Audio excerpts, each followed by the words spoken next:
Hello guys, it is Sam, and I am here today with a book review for you. Today we are going to be reviewing The Raven Cycle as it stands now with The Raven Boys, The Dream Thieves, and Blue Lily, Lily Blue.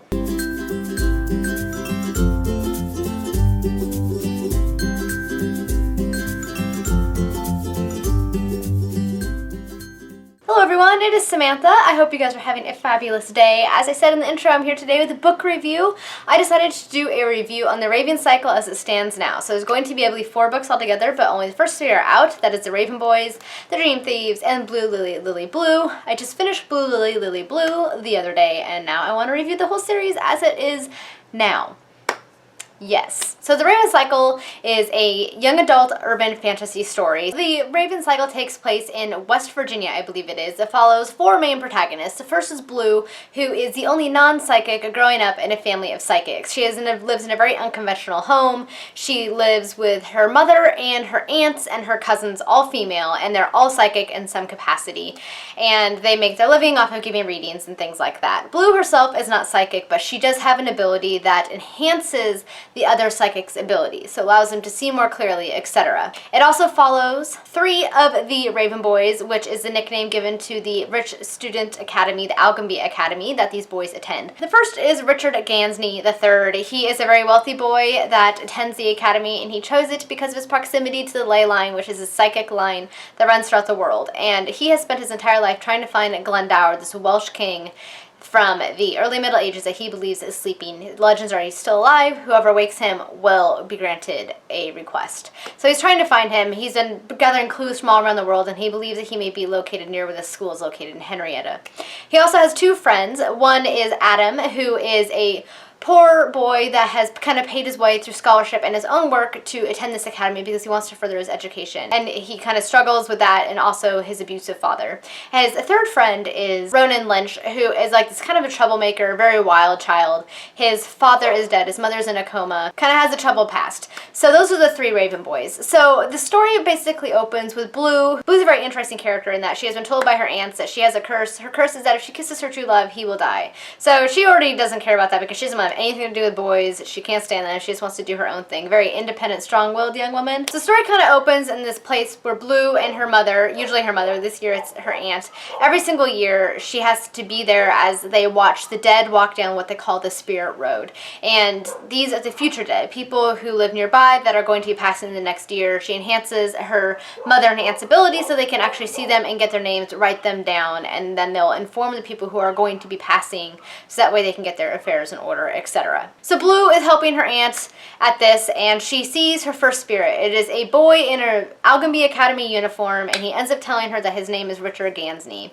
A few days later, Richard ends up coming to her mom for psychic advice, and things kind of take off from there. She ends up becoming friends with the boys as they set out to kind of find this Raven King, Glendower, and she gets caught up in the mystery of all of that. Blue ends up becoming drawn to all of them, particularly to Gansney, and just a lot of stuff unfolds. They find out they're not the only ones looking for this king, and events unfold from there. So that was kind of not the best synopsis of the story, but it was so good. I did not expect to enjoy this book as much as I did, this book series, and I liked it a lot. Like, I'm not much for urban fantasy, or particularly young adult urban fantasy, but I really, really liked this book series. I ended up giving the first book 4 out of 5 stars, the second book 5 stars, and the 3rd book 4 out of 5 stars. The books are just so well written. Maggie Stiefvater has a very lyrical way of writing. It's very kind of sing-songy, she incorporates a lot of techniques that you would find like classic literature as well as modern literature, and I just love the way that she kind of twists medieval mythologies in with kind of southern U.S. culture, and it was just fantastic. I loved the character so much. Blue is a great, strong, female, independent character. I love how she kind of thinks for herself, doesn't really care about, you know, the boys or anything. She just wants to kind of be friends with them, and that was fantastic. And just the friendship among the boys themselves is fantastic. Gansney is kind of this fatherly character that looks after everybody and looks after their own needs before his and tries to help in any way he can. And they're all like fairly intelligent boys. It is just so well done. The story has a really atmospheric environment. Like, you really feel like you're there, and you get really engrossed in the story, and there's a lot of mystery, and it can be kind of dark but also beautiful at the same time. It really can. You should read it, Bailey. It's excellent. It was just so good. I really, really, really enjoyed these book series far more than I anticipated. Maggie Stiefvater's, the way that she kind of unfolds the story was done really, really well. She just kind of pulls you in, and the character growth with the characters, really get to know them, and it was just so fascinating. So some of the things that I really liked about the novel was the writing style. It was intelligently written and written in such a very lyrical fashion. I really enjoyed that. I really liked her use of imagery and her use of mythology intertwining with modern day events. It was just done very, very, very well. Some of the things I didn't like is that sometimes it did seem a little bit disjointed at times, and I think that there's a lot of build-up with not too much payoff. Like, you think that events are going to progress a little bit quicker than they do, and they don't. So I feel like there could have been some things done in the last book, Blue Lily, Lily Blue, for example, that were not. That she's obviously saving for the 4th book. So I think that she is unfolding the plot a little bit slower than she needs to, but I still really, really enjoyed it. Okay, so now I'm going to go into kind of the spoilery section of the video. This is going to be categorized as with spoilers on YouTube, so you should be expecting it if you clicked on this video, but if not, you have been warned. So one of my favorite things about this book so far is actually Noah. Noah is one of my favorite characters.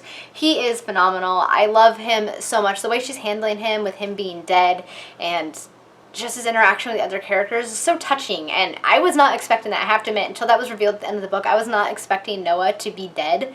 Did not see that coming whatsoever, but it was so sad. But Noah is such a sweet, thoughtful boy, and the fact that they want to help him. I think it was Ronan or Gansey, I can't remember. I think it was Gansey. He said that one of his requests he wants to be to bring Noah back to life, and I thought that was so touching. You can see how much they care for him, and it's just so intriguing. Another favorite element of the story is the Gray Man. I think the Gray Man who was introduced in the 2nd book was just phenomenal. I love the Gray Man. You really didn't think you would enjoy an assassin, but I really think that he's a great addition to the story. I like his relationship with Blue's mother. So that was really cool, and just kind of how he tries to kind of look after everybody, and how he kind of stands up for himself and ends up killing his brother. I thought that was just like, yes man, take control of your life. And then in the 3rd book with Green Mantle coming, I did not expect that to happen. That guy is like a psychopath, but I have to admit, he really reminded me of Moriarty. He reminded me so much of Moriarty, it wasn't even funny. From the modern day Sherlock, the Benedict Cumberbatch version. Yes, and his psychotic wife Piper, who might be just a little bit more crazy than him.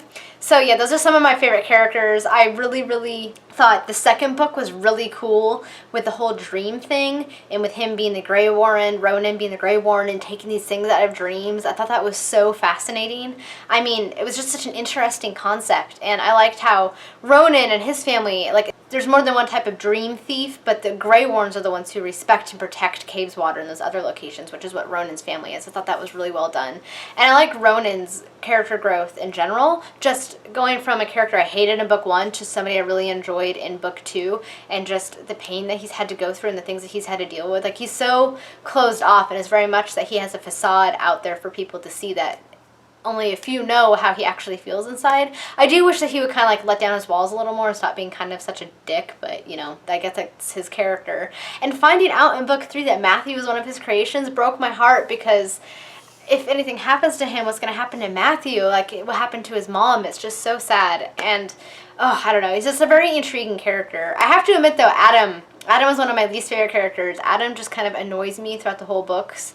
Like, he wants to act like his problems are the only ones that matter just because he's poor. That really, really bugs me, because everybody has their issues no matter your income background, and I feel like he hangs up too much on that instead of helping the others.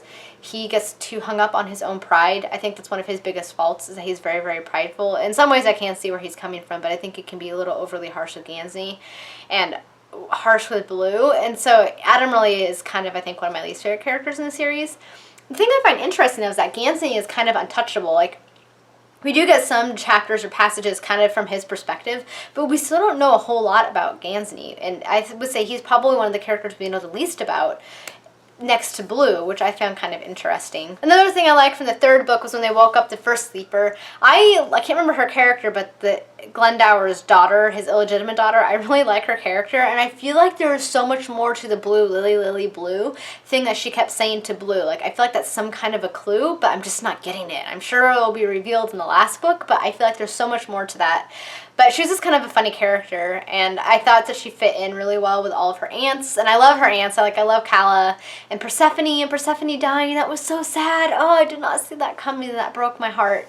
But yeah, God, there's so many wonderful characters. I think Maggie Stiefvater is just really, really excellent at the characterization in this book, and you just get so invested in everybody and their problems. But all in all, I think it's just a really great series, and I can't wait to see where it's going to go. I've enjoyed it far more than I thought, and I was just so atmospheric, and it really pulls you in, and it's just been a fantastic, phenomenal story. So A+, Maggie Stiefvater, A+. This is very, very, very good book series. And overall, if I had to rate the 3 books that are out so far, I would rate the entire series thus far as 4.5 out of 5 stars. It is excellent, and the books aren't that big, so they're really quick to get through, and I highly recommend it, particularly if you're looking for more of an urban fantasy story. It's very, very, very good. And I cannot wait for The Raven King. It's coming out in March of 2016, which is my birthday month, so I guess it'll be a birthday gift to myself. I don't know.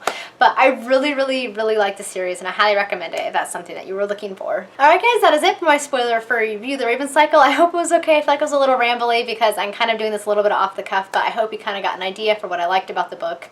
Let me know down in the comments if you've read it and what your thoughts are, or if you have any other questions about the series, and I'll try to answer them for you. Thank you guys so much for watching, and until next time, happy reading. Bye!